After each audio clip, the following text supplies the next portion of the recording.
للمتقین والجنت للمؤمنین اما بعد فقط قال جد الحسین علیہ السلام بسم اللہ الرحمن الرحیم یا علی انت بالحق صلوات.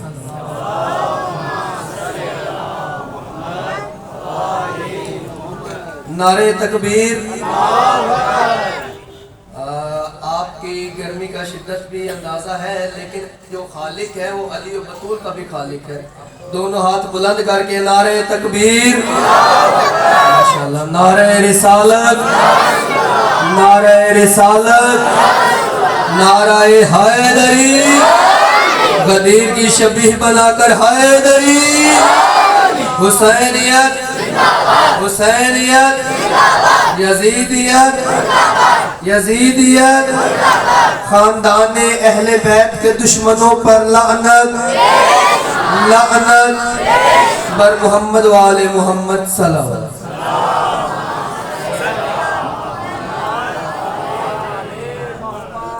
برادران ملت، نوجوانان ملت تشیع، صاحبان ایمان و ایقان ساتھیوں، جو عزیز کل یہاں پر موجود تھے.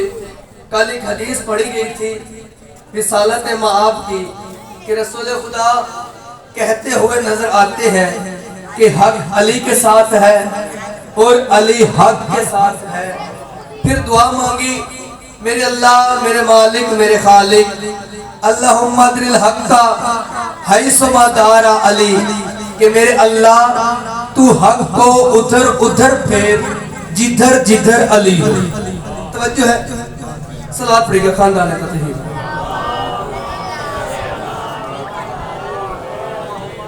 کل بھی عرض کر رہا تھا کہ وہ اللہ جو خالق ہے محمد و آل محمد کا، اس اللہ کے حکم کے بغیر محمد مصطفیٰ اپنی زبان درخشاں سے ایک لفظ بھی نہیں بولتا. جب بھی رسالت معاب نے اپنی زبان کو حرکت دی ہے تو محمد مصطفیٰ نے اپنی مرضی سے حرکت نہیں دی بلکہ اللہ کے حکم سے حرکت دی. توجہ ہے نا، اس بات پر سب متفق ہے. اور یہ حدیث جو کل بھی میں نے پڑھی تھی، یا علی و انت بالحق والحق ما علی، کہ علی تو حق کے ساتھ ہے اور حق تیرے ساتھ ہے. اللہم ادر الحق حیث ما دار علی، کہ میرے اللہ، میرے مالک، میرے خالق، حق کو علی کے پیچھے پیچھے بھیج. میں ایک بات کہہ کر آگے بڑھنا چاہتا ہوں کہ دنیا نے علی کا معیار سمجھا ہی نہیں ہے. دنیا کو کیا پتا کہ علی کی بلندی کیا ہے، بلکہ جس کا نام ہی علی ہو، جو ہے نا، جس کا نام ہی علی ہو اس کی بلندی کا دنیا کو کیا پتا. دنیا کہتی ہے بیٹھ کے کہ علی ہمارے جیسا ہے، علی ہمارے جیسا ہے، علی ہمارے جیسا ہے. وہ اور ہم بشر ہیں، وہ ہمارے جیسے ایک انسان ہے. ہمارے یہاں پہ جو چھوٹے بچے 6ویں 5ویں 6ویں کلاس کے اسلامیات میں اس میں کی جملہ لکھا ہوا ہے کہ ایک دن رسول خدا نے مسجد نبوی میں تمام اصحاب کو، انصار کو اکٹھا کیا. ایک کا ہاتھ دوسرے کے ہاتھ میں دیا اور دے کر کہا تو اس کا بھائی ہے، یہ تیرا بھائی ہے. توجہ ہے نا، یہ پیغام اس بندے کے لیے ہے جو کہتا ہے کہ علی ہمارے جیسا بشر ہے. 5ویں 6ٹھی کلاس کے بچے کی کتابوں میں اس نے لکھ کے یہ بتا دیا، نہ لکھتے ہوئے بھی. میں کہا کرتا ہوں اللہ تیرے کیا کہنے، جو نہیں بھی مانتا اس سے بھی تو نماز میں علی منوا لیتا ہے. جو ہے نا، جو نہیں بھی مانتا وہ بھی اہدنا الصراط المستقیم کی دعا پڑھتا ہے. توجہ ہے. اور یہ کیا لکھا ہے کہ رسول نے ایک کا ہاتھ دوسرے کے ہاتھ میں دیا، یعنی کہ جو جس جیسا تھا اس کو اس جیسے کا بھائی بنایا. میں آرام سے کہوں گا، جو جس جیسا تھا اس کو اس جیسے کا بھائی بنا دیا. جب سب کو ایک دوسرے کا بھائی بنا دیا نا تو کتابوں میں لکھا ہے کہ ایک مسجد کی نکڑ پہ علی کھڑے تھے، بڑے پریشان تھے، بڑے افسردہ تھے. لوگوں نے کہا یا رسول آپ نے سب کو سب کا بھائی بنا دیا، علی بڑے پریشان ہیں. اور رسول خدا آئے علی کے پاس اور آ کر کتابوں میں لکھا ہے کہ علی تو پریشان کیوں ہے؟ علی نے دیکھ کر کہا یا رسول اللہ تو نے سب کو سب کا بھائی بنا دیا، مجھے کسی کا بھائی نہ بنایا. یہ کتابوں میں لکھا ہے. لیکن اگلا جملہ بھی کتابوں میں لکھا ہے کہ جب یہ کہا نا کہ یا رسول اللہ تو نے سب کو سب کا بھائی بنا دیا، مجھے کسی کا بھائی نہ بنایا، قسم خدا کی وہ زبان ہلی جو حکم الہی کے بغیر کلام لکھتا کرتا، محمد نے اللہ کے حکم سے اپنی زبان ہلائی اور ہلا کر کہا علی ان میں سے کوئی تیرے جیسا ہوتا. جملہ ضائع نہ جائے.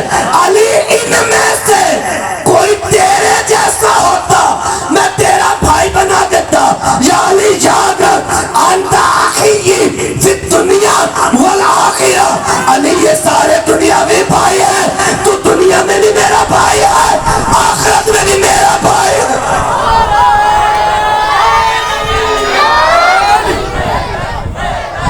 مل کر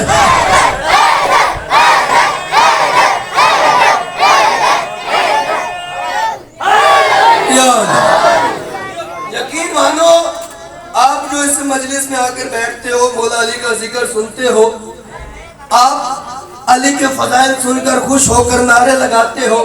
منبر کی عظمت کی قسم ہے یہ نعرے آپ کسی خطیب وائز کے لیے نہیں لگاتے، آپ یہ نعرے لگا کر تائید کرتے ہو علی کل بھی حق تھا، علی آج بھی حق ہے، علی کل بھی حق ہے، علی ہمیشہ سے تھا، ہمیشہ حق رہے گا.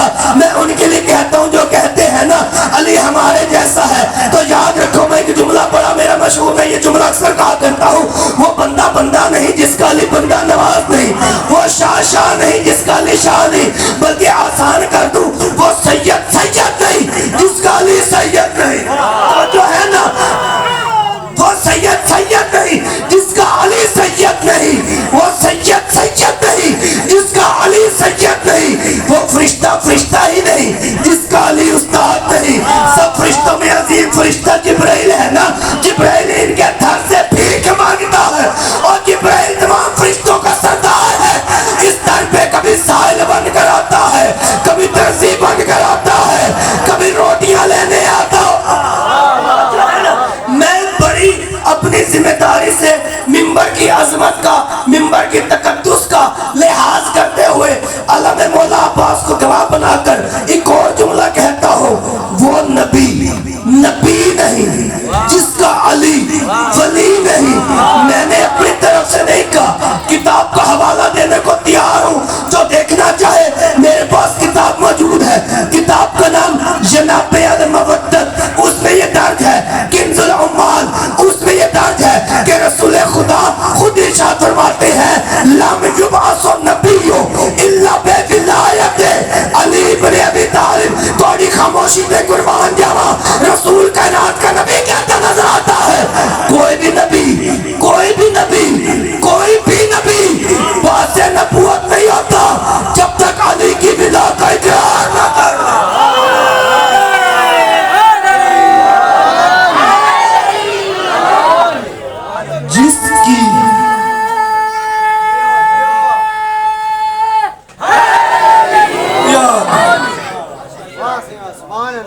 جس کی ولا کا اقرار کیے بغیر نبی کو نبوت نہیں ملتی. جو دنیا علی کا بغض دل میں لے کر بیٹھی ہے ان کو جنت کیسے ملے گی؟ یہ تو علی کا اپنا مقدر ہے کہ علی اپنے گھر میں چوتھے نمبر پر آیا. علی کے 3 بڑے بھائی ہیں، علی کے 3 بڑے بھائی ہیں. جناب ابو طالب کے 4 فرزند ہیں، طالب، جعفر، عقیل. یہ تو علی کا اپنا مقدر ہے نا کہ گھر میں چوتھے نمبر پر آیا، لیکن رتبے میں، مرتبے میں، مقام میں وہ اپنے تینوں بھائیوں کا امام ہے.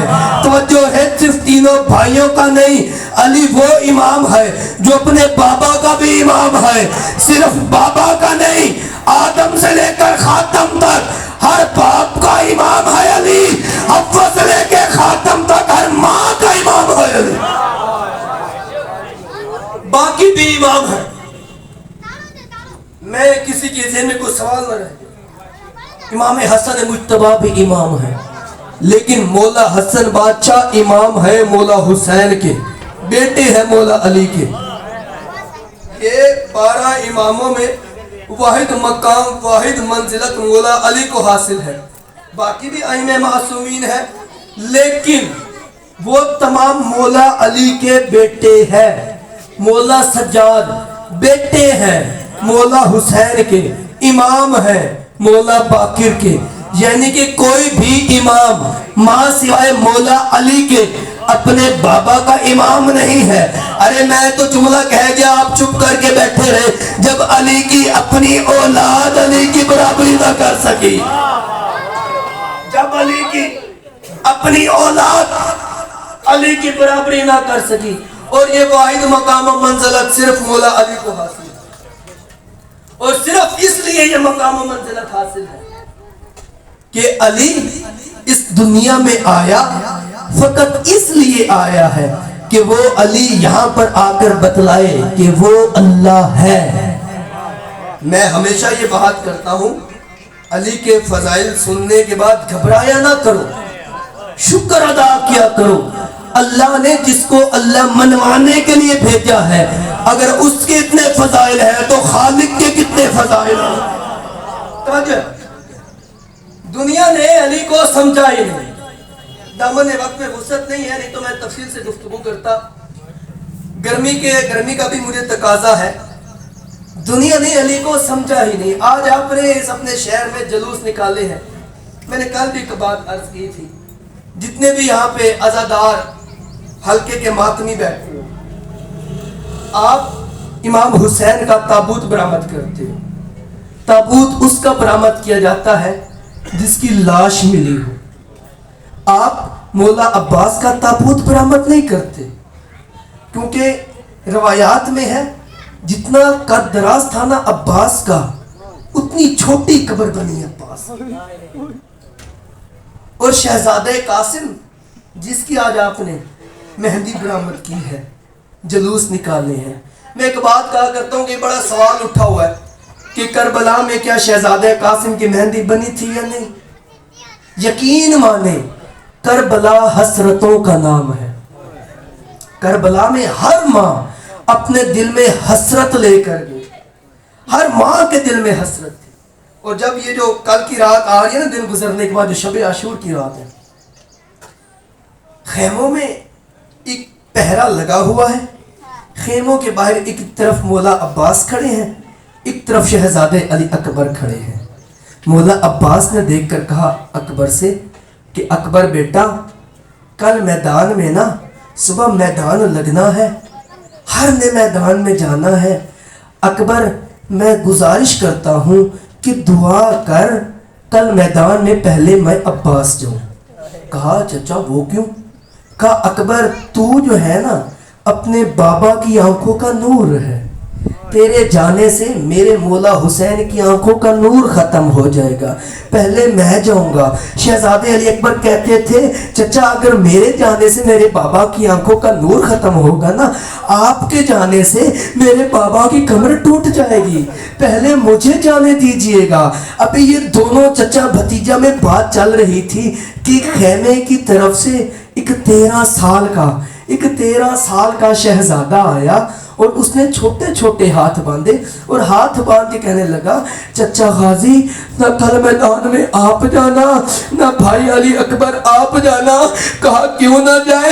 کہا چچا غازی آپ کے جانے سے نا میرے چچا حسین کی کمر ٹوٹ جائے گی، اکبر بھیا آپ کے جانے سے نا میرے بابا کی آنکھوں کا نور چلا جائے گا اور میں یتیم ہوں اور کل میدان میں پہلے میں جاؤں گا۔ یہ بات اس نے سنی جو کربلا کا غریب امام ہے، مولا حسین تیز قدم اٹھاتے ہوئے آئے، شہزادے قاسم کی پیشانی کا بوسہ لیا، اس کے سینے کا بوسہ لیا۔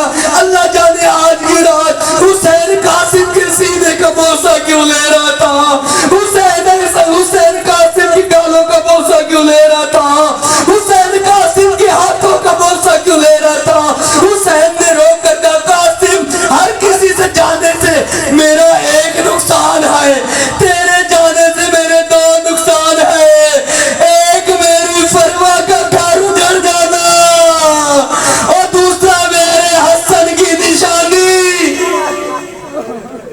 اجرکم من اللہ، اجرکم من اللہ، جتنا ہو سکے کریا کیا کرو۔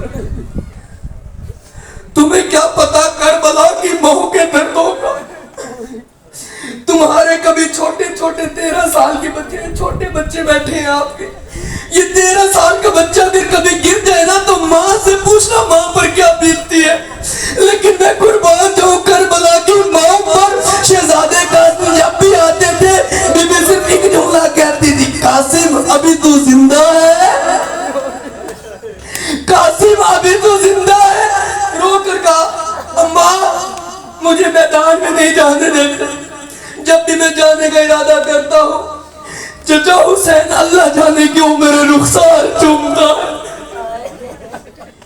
اللہ جانے چچا حسین کیوں میرا سینہ چومتا ہے۔ بی بی کو وہ وقت یاد آیا جب سرکار شہزادے قاسم کا سن 3 سال کا تھا اور سر سے بابا کا سایہ اٹھا تھا۔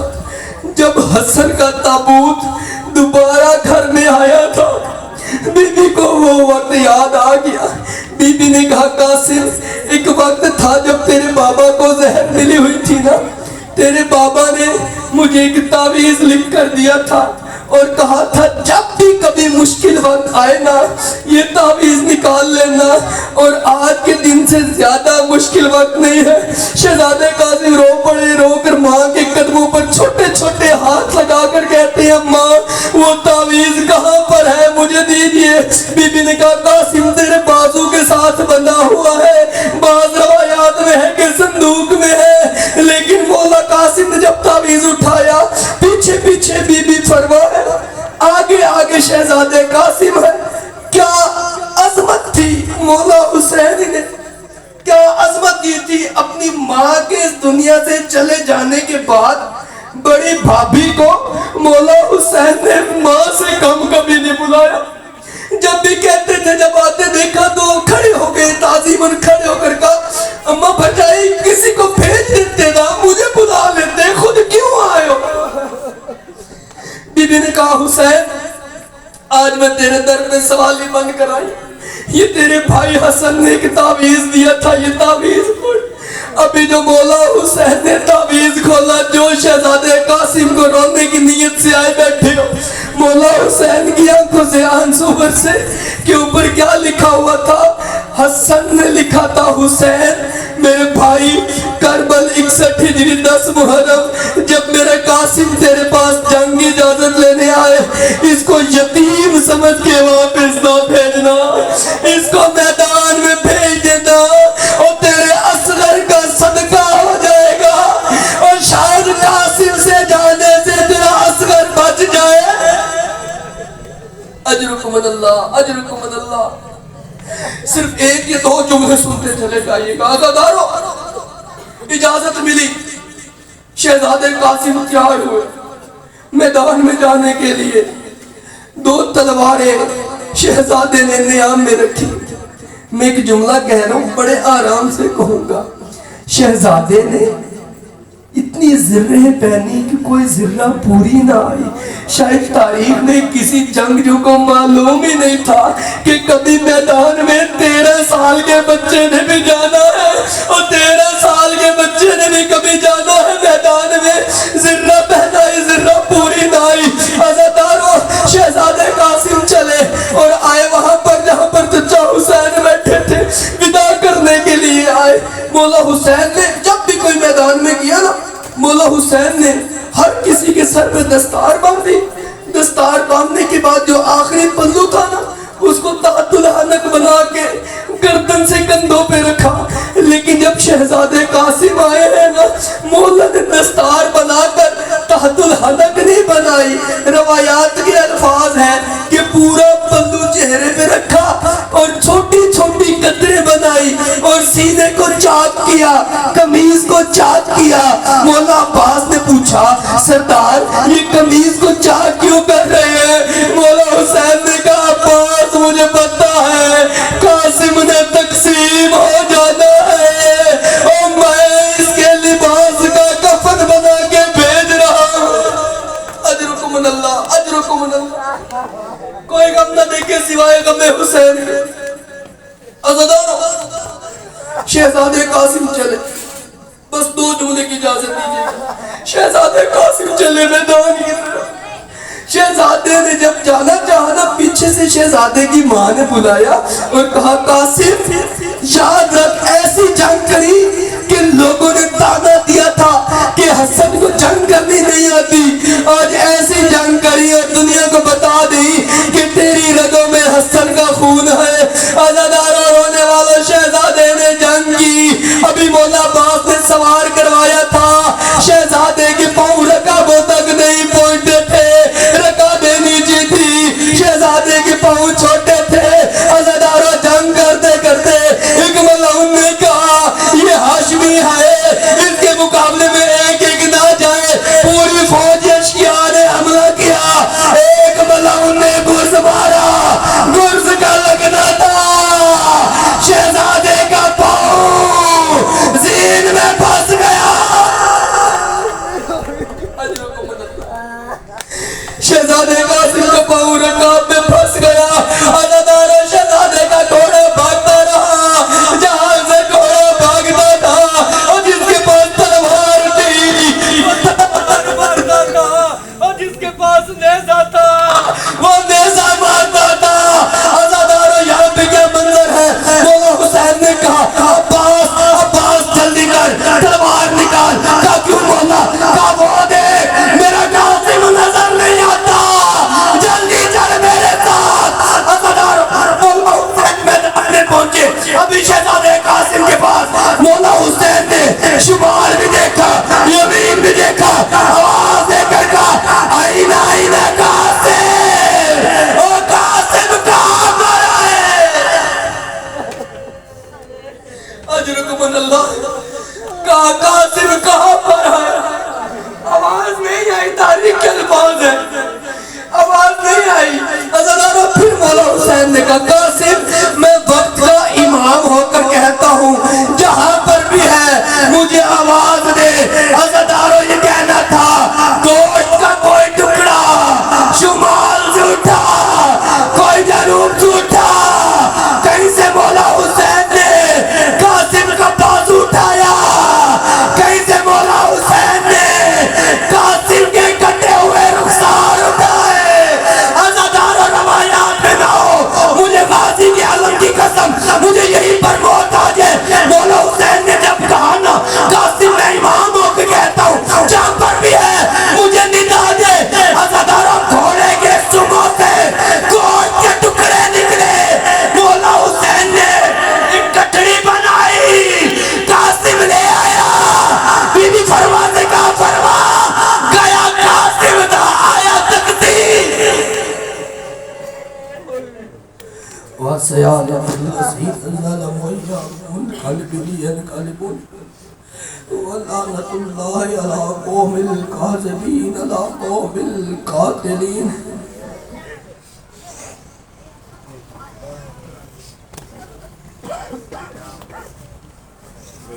Yaz kare banjo, veiro, veiro, veiro. Ite veiro.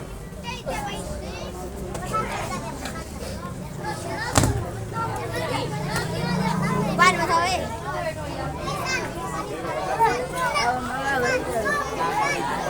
Veiro, veiro, veiro.